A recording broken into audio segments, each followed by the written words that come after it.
I feel like since we're talking about a LeBron accusation at a Diddy party, this is a relevant clip to play at least. Everybody know ain't no party like a Diddy party, so. Yeah, that's what's up.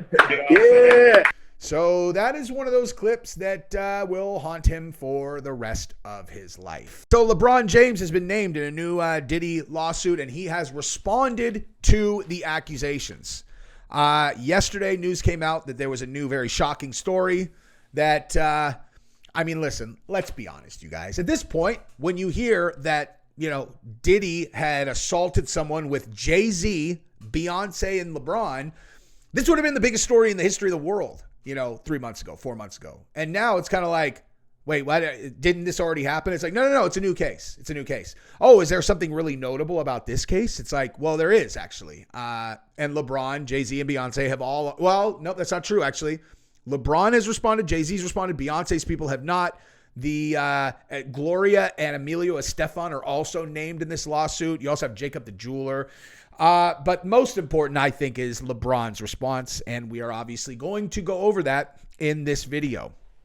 Now, why am I smirking like this? I'm smirking like this because part of the story is so bizarre that, I don't know, like sometimes it's like, so what makes this one unique? They're all, well, what if I told you that this guy says that he had a prosthetic penis strapped to a mask that was on his face and he was forced to use it on people while wearing a G-string? You're all, I'm sorry, did you say that they strapped a dildo to the guy's face and then made him use it on people? It's like, yeah, I did. They were like, gosh, we've kind of done all the normal assault stuff. Like, how can we get super weird? They're like, how about a dick on the face? It's like, that's weird. That's weird. What if we said LeBron was there and Jay-Z and Beyonce?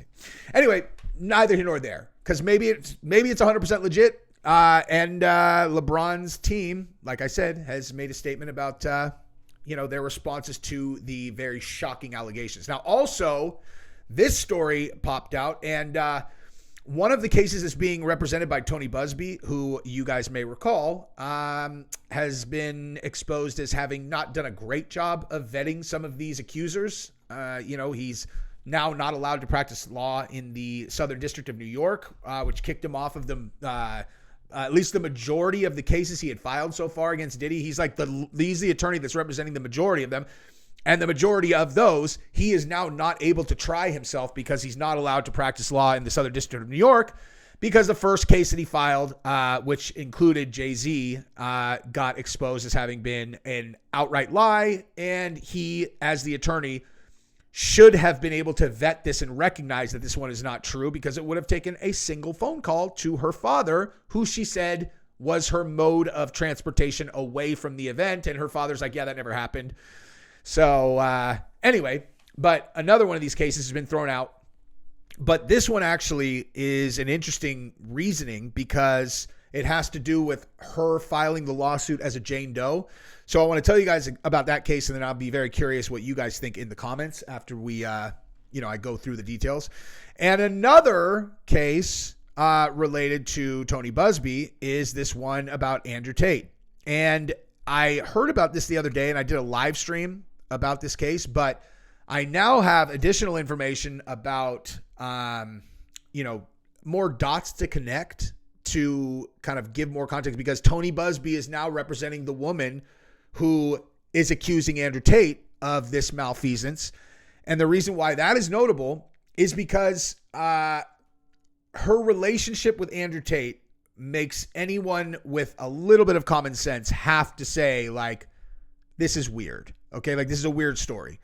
Whether he did it or not, this is very bizarre, because this just happened, right? Like, Andrew Tate has all these cases chasing him around from Romania, from the UK. He's got this video that came out and all this stuff.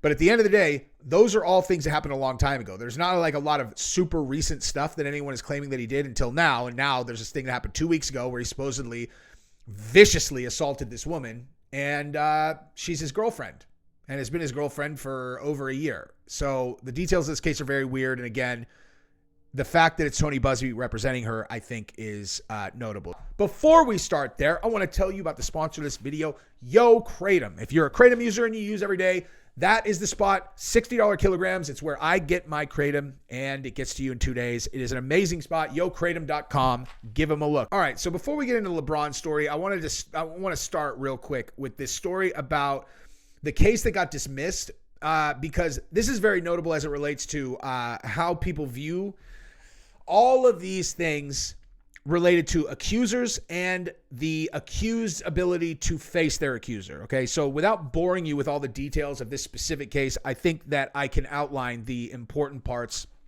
really fast right now. Okay, so this woman filed this lawsuit claiming that Diddy had assaulted her 30 years ago in 1995, and she filed it as a Jane Doe.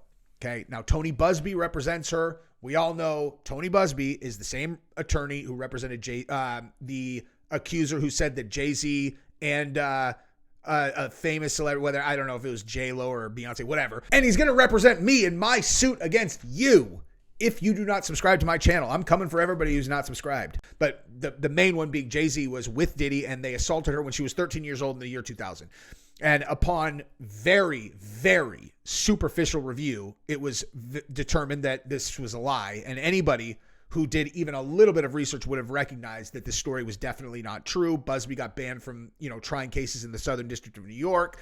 And we'll talk more about him, as later on in the video when we go over the Tate case, because he's representing the accuser in that case. And I think that says a lot about how many of these cases you have not heard about related to the Diddy case have gone, because there are a lot of settlements that have happened that no one knows about with other celebrities, because now it seems that he has made this his new industry, is like find celebrities, accuse them of these crimes, and get a settlement. Doesn't mean that they didn't happen, but the fact that Tony Busby is involved in this Andrew Tate one is very, very notable, and we'll go through that later. But he was also representing this Jane Doe from whose story was 30 years old. Okay. Now, I'm not being flippant about whether or not this actually happened. What I will say, though, is there is no scenario where a person should be able to sue someone anonymously. Bottom line. Okay. I'm not gonna move on that. And I'll tell you exactly why.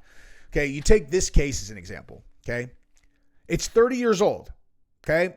Now, if Diddy really assaulted this girl, that's a nightmare, and he should have to pay, okay? But anyone who is going to potentially pay a victim should have the opportunity to see who this person is, because at the very least, like let's say that we're in negotiations to potentially settle, which is how these cases go. How am I, as the person who's accused of doing this, supposed to make a decision if I have no idea who the person is? Okay? Like, just take me, for example. Let's say that someone, it wasn't 30 years ago, but let's say 20 years ago, while I was in college, okay, they're like, oh yeah, it's when he's whatever, whatever year of college. This woman says that he met her at a bar, took her back to his house, and he forced himself upon her. Okay, well, first of all, I never did that, so I would know it's not true. But let's just say that, I don't know. Let's say that there were some nights where I was blacked out in college. Who knows?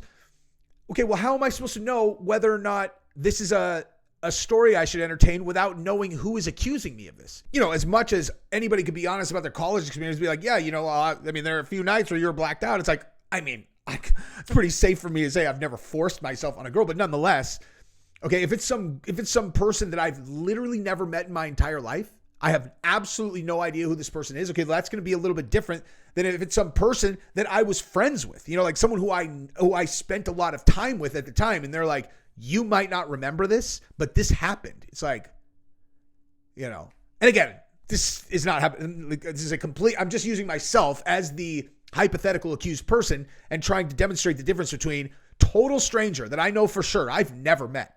Okay. Like, I have no idea who this person is, versus someone who I know well. I know their character. I was friends with them, and I have at least a halfway decent opinion on the likelihood that they would just absolutely fabricate something out of left field. If it's someone that I knew really, really well, trusted them, and they're like, you might not remember this.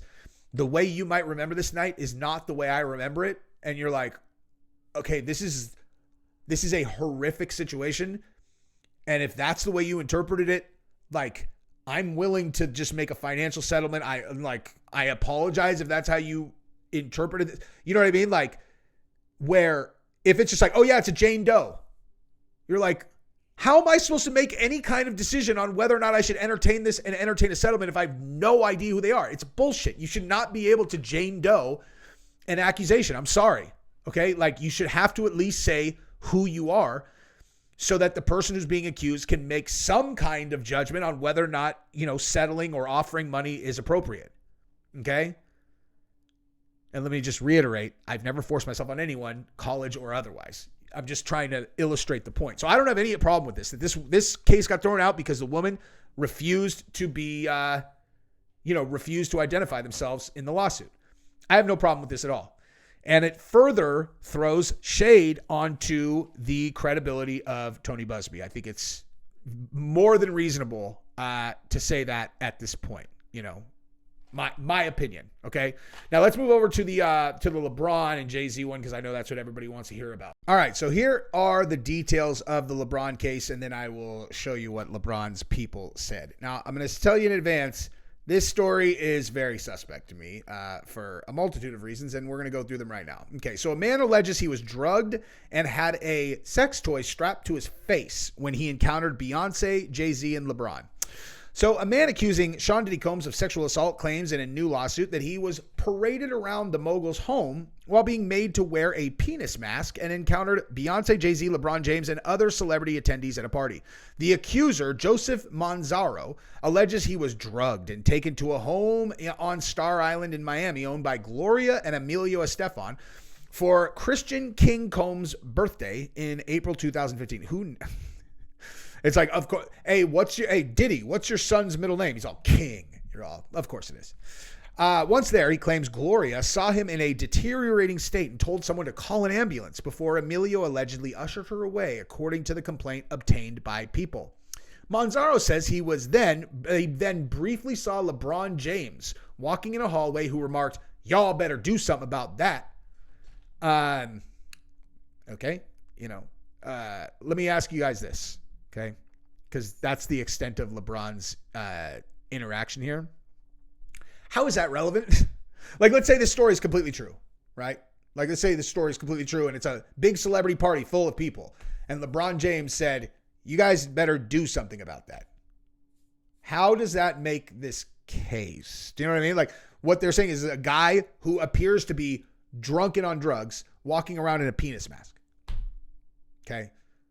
Like, I mean, I'm being serious. Now, LeBron's statement after this has to do with the likelihood that he was actually there based on schedules and things like that.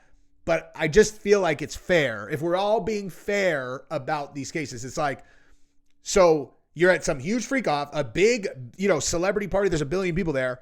And one attendee who saw you stumbling around with a, dildo on your face at a freak off was like, hey, you guys better do something about that.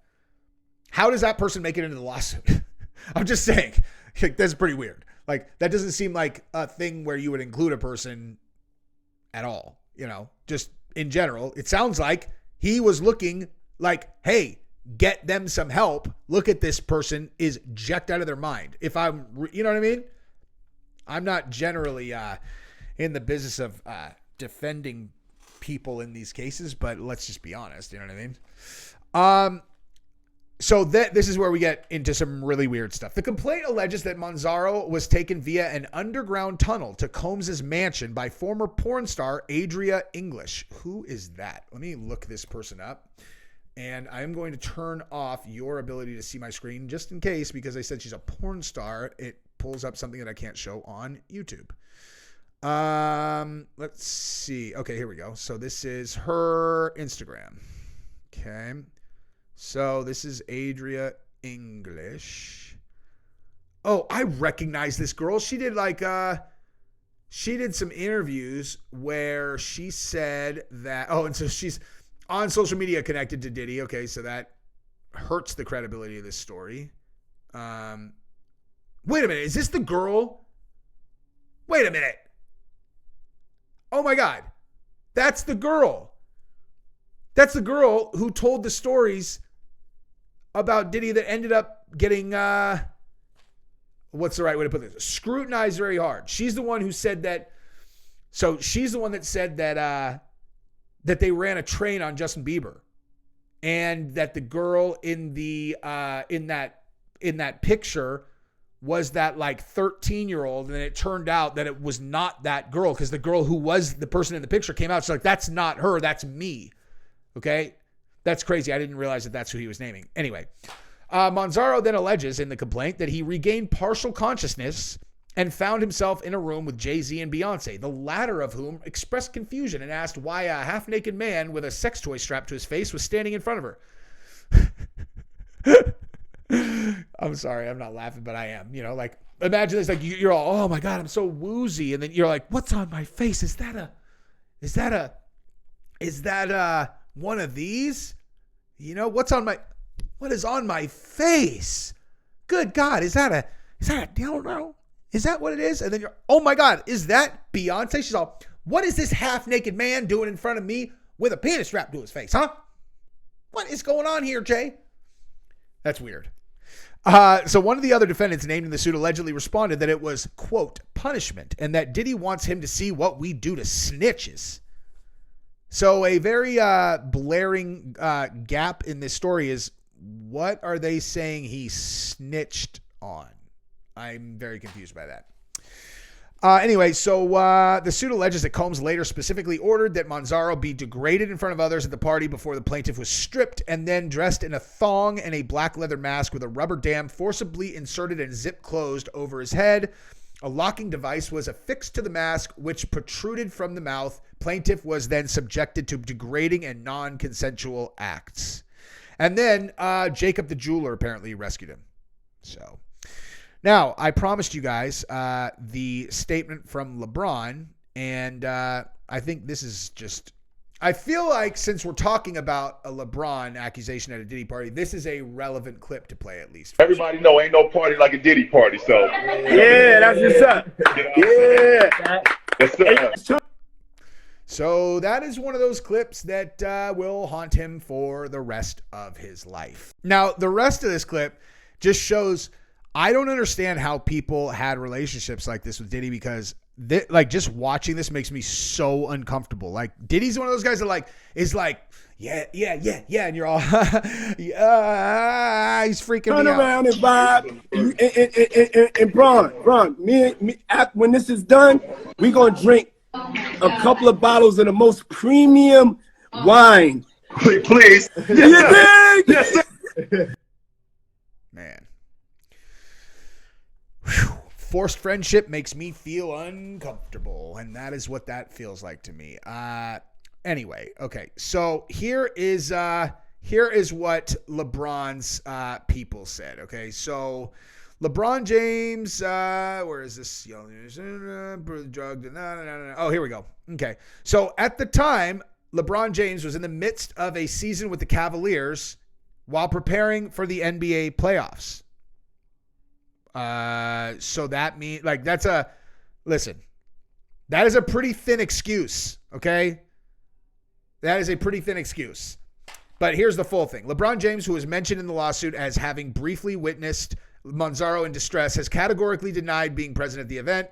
A spokesman for the NBA superstar issued a strong statement to TMZ refuting the claim, stating, "This is demonstrably false and doesn't even merit a report or response. A basic internet search shows that what LeBron was doing all of 2015. He was playing basketball for the Cleveland Cavaliers and was never in Miami." Okay. That is like the worst excuse ever. Oh, he was playing basketball for the Cleveland Cavaliers and was never in Miami? You're all of 2015, he was playing basketball, so that means he could have never gone to Miami. That's like the worst excuse ever. Okay? That is just dumb. Right? I mean, right? That's not a good excuse. I'm just saying. Okay? Now, Jay-Z's attorney, Alex Spiro, who I guess everybody's learned now, don't fuck with this guy, you know. He said Jay-Z wasn't in Florida at that time to witness this incident. He was engaged in easily findable public activities that prove he was not at this event. This is more nonsense that erodes the trust in our justice system.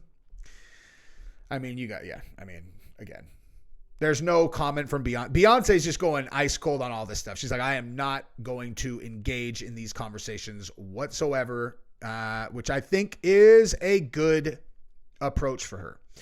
Now, on the Andrew Tate stuff, this is all I have to add to this from what I talked about before, okay? So if you don't know this story, it's pretty straightforward, okay? Andrew Tate,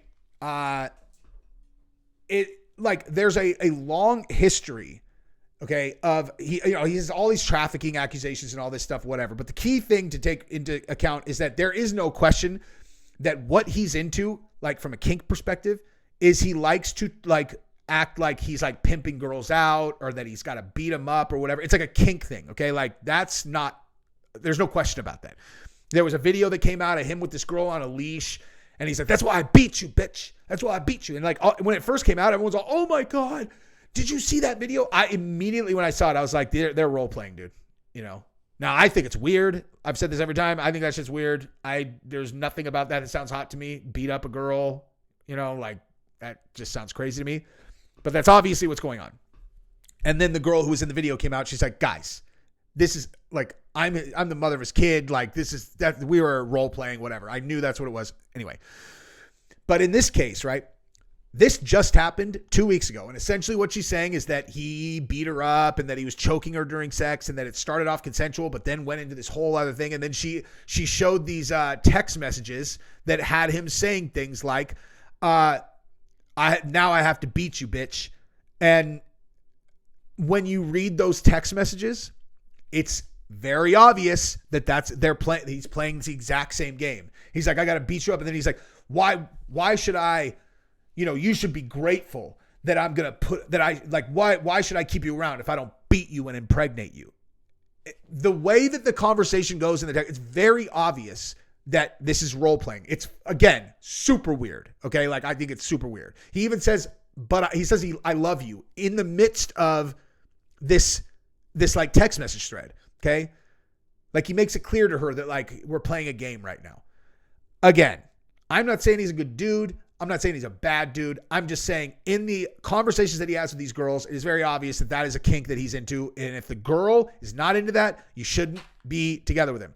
After the text message conversation that happened there where he says he's going to beat her up, she goes to a hotel room with him, and then they have sex, and then supposedly things got out of control where he started choking her and hitting her, and she didn't, whatever. And so she's suing him for sexual assault. And it's like, okay, sweetheart, like, you can't have it both ways. You're showing this text message as proof that he's abusive, right? Well, yes.